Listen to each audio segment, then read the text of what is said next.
My name is Cecile Hunt, and it is my mother's father, George Worgan, and he enlisted with the 13th Gloucesters.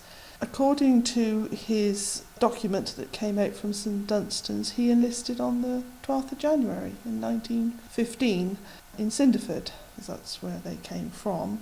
He lived at the time in Sudeley, in the mill house, and he was born in Longton in Staffordshire, and his number with the 13th Gloucesters was 18049.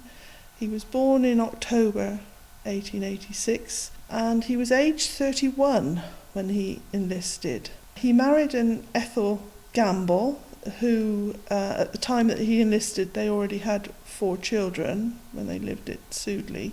But by January 1917, he'd been wounded at Ypres, and according to the documentation, again from St Dunstan's, it says, wounded at Ypres, both eyes removed, head rather badly damaged, also deaf. By this time, Granny was living Cinderford itself, we're not quite sure where, and she went up to visit him on several occasions at St Dunstan's.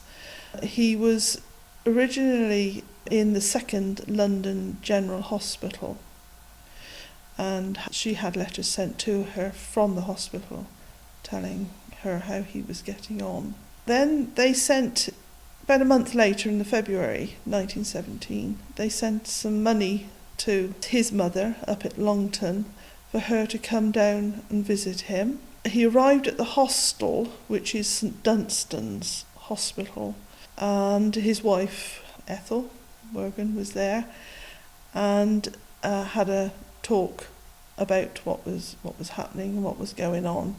And by the March, which was 2 months after he'd been wounded, he was discharged from the army. He took a typewriting test, and he was very efficient at Braille. We've got several mementos at home, Braille playing cards, and you certainly couldn't cheat with him playing cards because he knew exactly what was on the table if he couldn't see them. He had very good memory on that one.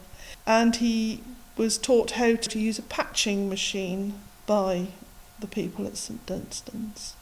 So what was the patching machine? What did it do? Not 100% sure, because he actually set up shop in Cinderford to make mats. So what this patching machine was for, I think possibly it might have been because he was also a boot repairer. We do have a photograph of him stood outside his shop in Cinderford with the mats hanging up, and he was a boot maker and boot repairer. So maybe that was what the patching machine was for. What had he done before the war? Because he was obviously working before he joined the army.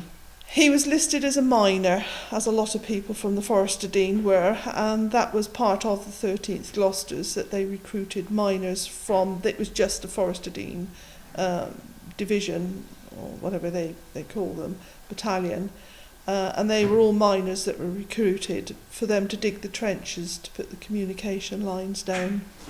And he joined the army quite early. Had he been a reservist before? No. Was he? He was simply a volunteer. He was simply a volunteer. I think they had a push on recruitment around that January 1915, and everybody got very patriotic and enlisted. The big photograph that you showed first, when was that taken? Because it looks as if it's rather later than the photograph you've got of his wife. That one was given to us by my cousin. She didn't give me a date on there, but he's obvious, as you say, it looks a lot later, possibly in the 1920s, 1930s, with a friend and a dog. It wasn't the family dog, it was a friend's dog. So after the war, he had a trade, he managed to earn his own living. St Dunstan's set him up in a shop in Cinderford, Commercial Street, Cinderford, right opposite the Soldiers and Sailors Club, if you know Cinderford. And it was the same map making and boot repair, and he was well known in the district, was George. And did they have any more children? They had 2 more. A picture I've got here is of the last girl that was born. It shows a photograph, it shows Ethel and Phyllis, my auntie Phyllis.